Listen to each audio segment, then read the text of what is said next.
Gautam Adani bribery case पूरी दुनिया में एक बर्निंग इशू बना है। आज इसी इशू पे हम चर्चा करेंगे। आशा करता हूं आप सब बिंदास होंगे। मैं एडवोकेट एस के भंडारी एक बार फिर आप ही के चैनल स्टडी विद एस के भंडारी में वेलकम करता हूं। फ्रेंड्स, जैसा कि आप सब काफी दिनों से अडानी ब्राइबरी केस को न्यूज में देख रहे होंगे और बाकी और न्यूज़पेपर्स एडिटोरियल पे ही आप नेशनल स्टेट लेवल की न्यूज़पेपर पे देख रहे होंगे, सुन रहे होंगे।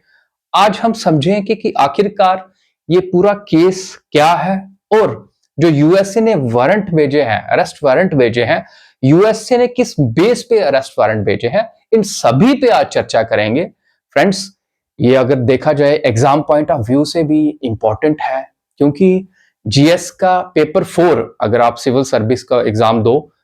यूपीएससी का और स्टेट में जितना भी पीएससी के एग्जाम होते हैं, उसमें जो जीएस का पेपर है उसमें भी जो फोर्थ पेपर है वो सेम है एथिक्स का। तो अगर एथिक्स के पेपर को जोड़ा जाए मेंस में, तो ये कॉर्पोरेट एथिक्स से रिलेट करेगा, बिजनेस से रिलेट करेगा फ्रेंड्स। तो इसलिए आप ध्यान से कंप्लीट मुझे सुनना, आपको ये पूरा कंसेप्ट जो है क्रिस्टल क्लियर हो जाएगा। आप ध्यान से सिर्फ मुझे सुनना। फ्रेंड्स, आपने देखा कि गौतम अडानी केस में यह पाया गया कि यूएसए कोर्ट के द्वारा उनके द्वारा एलिगेशंस लगाए गए अडानी ग्रुप पे कि इन्होंने जो रेन्यूएबल एनर्जी के प्रोजेक्ट को लिया, जो इंडिया में ही लिया, जो प्रोजेक्ट लिया, वो ब्राइब देके लिया, वो रिश्वत देकर लिया गया है। फ्रेंड्स, ये लगभग 4 स्टेट्स और एक यूनियन टेरिटरी, जो हमारी ही union territory Jammu and Kashmir, और बाकी की स्टेट्स जैसे ओडिशा है, छत्तीसगढ़ है, आंध्र प्रदेश है, तमिलनाडु है, ये स्टेट्स भी इस ब्राइबरी केस में पाई जा रही हैं कि इन्हीं स्टेट में जो रेन्यूएबल एनर्जी का प्रोजेक्ट लिया अडानी ग्रुप ने, वो रिश्वत देके लिया गया। फ्रेंड्स, इसमें जो कहानी स्टोरी में होता क्या है कि जो एलिगेशन यूएसए के द्वारा सिर्फ ये आरोप लगाया जा रहा है, एलिगेशन लगाए जा रहे हैं फ्रेंड्स, कि एलिगेशंस है यूएसए कोर्ट के द्वारा कि अडानी ग्रुप ने जो प्रोजेक्ट लिया, फॉर एग्जांपल फ्रेंड्स, ये एनर्जी रिन्यूएबल एनर्जी का प्रोजेक्ट है, ये प्रोजेक्ट लिया गया अडानी जी के द्वारा, ये प्रोजेक्ट लिया गया अडानी जी के द्वारा, अडानी ग्रुप। फ्रेंड्स, अब ये जो प्रोजेक्ट लिया गया है, इसमें बताया जा रहा है कि जो प्रोजेक्ट लिया गया, ये गवर्नमेंट ऑफिशियल को रिश्वत देकर, मतलब करप्शन देकर, रिश्वत देके, करप्शन देके जो है ये लिया गया है। फ्रेंड्स, अगर आप गौर फरमाओ यहां पे, तो जो एलिगेशंस, जो आरोप लगाया जा रहा है यूएसए के द्वारा, वो सेम यही है कि जो रेन्यूएबल एनर्जी का जो प्रोजेक्ट लिया गया अडानी ने, वो जो है गवर्नमेंट ऑफिशियल को करप्शन देके, रिश्वत देके लिया गया ये प्रोजेक्ट। अब फ्रेंड्स, आप भी सोच रहे होंगे कई दिनों से, और बाकी भी लोगों में काफी ये चर्चा का विषय है कि अगर अडानी ग्रुप, जो हमारी ही कंट्री का, इंडिया कंट्री का जाना माना बिजनेसमैन है, एक बिजनेस चेहरा है इंडिया में, फ्रेंड्स, बिजनेसमैन भी इंडिया का, जो गवर्नमेंट ऑफिशियल, ये बताए, इनके द्वारा बताया जा रहा है, जो एलिगेशन आरोप लगाए जा रहे हैं कि गवर्नमेंट ऑफिशियल, जो गवर्नमेंट ऑफिशियल है वो भी इंडिया के हैं। तो यहां पे क्वेश्चन आता है कि यूएसए का कोर्ट, जो यूएसए है, अमेरिका जो है, वो क्यों इस केस में इंटरफेयर कर रहा है, वो क्यों यहां पे अरेस्ट वारंट भेजा है उन्होंने, ये देखने वाली चीज है। तो फ्रेंड्स, इस चीज को ध्यान से समझना है एग्जाम पॉइंट ऑफ व्यू से। फ्रेंड्स, हर कंट्री का अपना एक लॉ होता है, एक कानून होता है फ्रेंड्स, उसमें जो करप्शन को डील करने के लिए उनका यूएसए में जो लॉ है, उस लॉ का नाम फ्रेंड्स याद रखना, FCPA 1977। फ्रेंड्स, ये FCPA 1977 क्या है फ्रेंड्स? ये फॉरेन करप्शन प्रोटेक्शन एक्ट है friends, foreign corrupt practice act है फ्रेंड्स। इसको हम फॉरेन के जो उनका लॉ है, ये फॉरेन का जो करप्ट प्रैक्टिस एक्ट है 1977, ये उससे डील करता है जो फॉरेन में कहीं सपोज करो कि यूएसए के बिजनेसमैन कहीं भी पैसा लगा रहे हैं, अगर वो पैसा किसी करप्शन देके कोई प्रोजेक्ट या इलीगल तरीके से कहीं कोई प्रोजेक्ट लिया है या कोई और इलीगल एक्टिविटी में उपयोग में लाया गया है, उसको इस्तेमाल किया गया है उस पैसों का, तो ये एक्ट वहां पे पिक्चर में आता है। फ्रेंड्स, ये आपको ध्यान रखना है कि तब ये एक्ट FCPA 1977 जो है एक्ट पिक्चर में आता है। फ्रेंड्स, ये एक्ट कहता है, मतलब फॉरेन करप्ट प्रैक्टिस एक्ट, जो फॉरेन करप्ट प्रैक्टिस एक्ट जो है ये कहता है यूएसए का कि अगर यहां पे कोई कंपनी, यूएसए की कोई कंपनी कहीं पे जो पैसा लगाएगी वो वहां पे करप्शन होगी या कोई इलीगल तरीके से कुछ काम किया जाएगा, तो ये एक्ट फिर वहां पिक्चर में आएगा, काम करेगा इन इन लोगों पे भी, इन्वेस्टर पे भी और यहां पे भी ये इन्वेस्टिगेशन करेगा, आरोप लगाएगा और फिर उसको साबित करने की कोशिश करेगा कि ऐसे एलिगेशन जो हमारे लगाए हैं ये इस प्रकार लगाए हैं, रीजन बिहाइंड दिस एलिगेशन कि ये जो है हमने इसलिए लगाया है, मतलब this is the responsibility of, first जो रिस्पॉन्सिबिलिटी डिफाइन करते हैं, जो स्टार्ट करते हैं, ये भी आपको ध्यान में रखना है कि यूएसए के कोर्ट का डिपार्टमेंट ऑफ जस्टिस,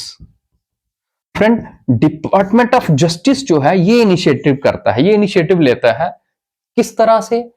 एक फ्रेंड्स जो यूएसए के कोर्ट में एक इंडक्टमेंट इंट्रोड्यूस करके, इंडक्टमेंट कहते हैं फ्रेंड्स उसको, ये इंडक्टमेंट क्या है, इंडक्टमेंट एक आरोप पत्र है, मींस आप इसको हिंदी में आरोप पत्र के तौर पे कहोगे, जिसमें जिसको अक्यूज्ड बनाया जाता है उसके खिलाफ जो एलिगेशन, जो आरोप लगाए जाते हैं वो दिखाए जाते हैं कि these are the allegation against the accused, against that person. तो फ्रेंड्स, ये सारा प्रैक्टिकल लॉ, अब जब यहां हमने देखा कि एफसीपीए का एक्ट का लागू आया, अब फ्रेंड्स होता क्या है यहां कि जब यहां पे इस जगह पे अडानी ग्रुप जो प्रोजेक्ट लेते हैं, रिन्यूएबल एनर्जी का प्रोजेक्ट लेते हैं इन स्टेट्स में, जैसे मैंने बताया कि जम्मू एंड कश्मीर, उड़ीसा, छत्तीसगढ़, आंध्र प्रदेश, इन सारी स्टेट्स में और यूनियन टेरिटरी में जब लेते हैं तो यहां के जो इन्वेस्टर हैं यूएसए के, ये यूएसए के यहां के इन्वेस्टर जो है यहां पे पैसा इन्वेस्ट करते हैं। फ्रेंड्स, जब यहां पे जो इन्वेस्टर इस प्रोजेक्ट में इंडिया में पैसा इन्वेस्ट करते हैं तो ये रोल प्ले करता है फिर इनका एक्ट, इनका कानून जो है अमेरिका के कानून के तहत जो है ये एक्शन ले लेते हैं, बिकॉज ये पहले जो अडानी ग्रुप ने एक, जैसे शेयर मार्केट में, हम शेयर मार्केट में कुछ डिफरेंट डिफरेंट इश्यूज करते हैं, इसी तरीके से बॉन्ड इशू किए हुए थे, अडानी ग्रुप के बॉन्ड भी अमेरिका में इशू किए हुए हैं, तो वहां से स्टोरी भी इनकी बिजनेस से रिलेट करती है। और मेन आपको सिर्फ ये याद रखना है कि जो यहां के यूएसए के इन्वेस्टर थे, कंपनी थे, उनके इन्वेस्टर थे, उन्होंने पैसा इन्वेस्ट किया था इस ग्रुप में, अडानी ग्रुप में, प्रोजेक्ट लेने के लिए। अब जो प्रोजेक्ट लिया गया है तो इनका यही कहना है कि जो प्रोजेक्ट लिया गया ये रिश्वत देके लिया गया है, तो इसलिए फ्रेंड्स ये एफसीपीए एक्ट के तहत, अमेरिका के कानून के तहत, फॉरेन करप्ट प्रैक्टिस एक्ट 1977 के तहत फ्रेंड्स ये यहां पे जो है अडानी ग्रुप के खिलाफ इन्होंने अरेस्ट वारंट भेजा और एलिगेशंस लगाए हैं। ये this is the law, under this law मतलब दे आर डूइंग दिस। तो फ्रेंड्स, अब आप सोच रहे होंगे ये सारी स्टोरी जो है इस प्रकार है तभी यूएसए ने इंटरफेयर किया, लेकिन इससे दिक्कत क्या होता है, इनको भी लगता है, ये फैक्ट है इनका लॉ में ही, कि फ्रेंड्स जैसे कोई भी एक कॉन्ट्रैक्टर हो, फॉर एग्जांपल कोई किसी ने पुल बनाना है, रोड बनाना है, अगर वो अपने प्रोजेक्ट जो है रिश्वत देके लेगा,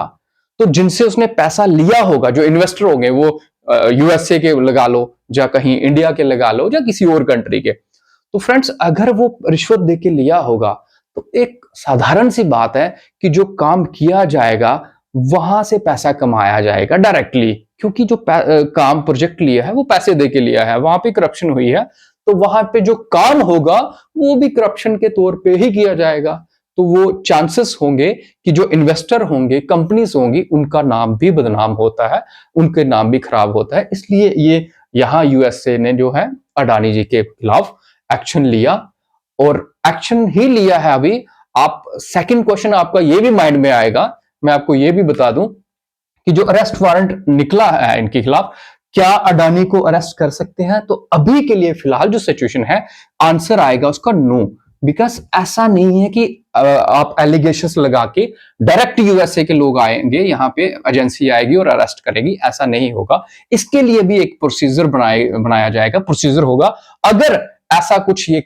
होता है साबित। फ्रेंड्स, फिलहाल के लिए ऐसा अरेस्ट का कोई कुछ नहीं है, अरेस्ट वारंट भेजा है उन्होंने, लेकिन अडानी पे जो केस लगाए गए हैं, वो एलिगेशन जो लगाया गया है उसको साबित करना होगा, एविडेंस भी दिखाना पड़ेगा, नंबर एक। नंबर टू, यहां पे जो मेरा मानना है कि जो गवर्नमेंट ऑफिशियल्स इन्होंने कहा कि रिश्वत दी गई है, करप्शन, अगर इनका माना जाए, जो एलिगेशन लगा रही है यूएसए, तो इनका माना जाए तो यहां पे जो गवर्नमेंट ऑफिशियल को रिश्वत दी गई है एज पर देयर स्टेटमेंट,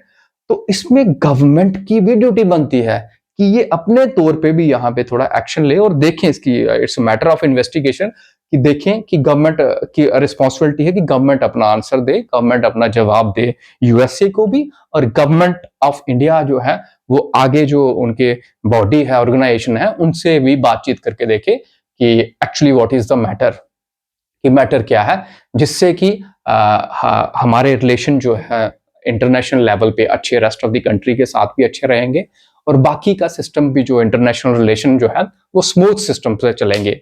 मैं आशा करता हूं फ्रेंड्स, बाकी सारे टॉपिक की तरह भी आपको आज का टॉपिक भी जो है क्रिस्टल क्लियर हुआ होगा, अच्छे से समझ आया होगा। जय हिंद, जय भारत।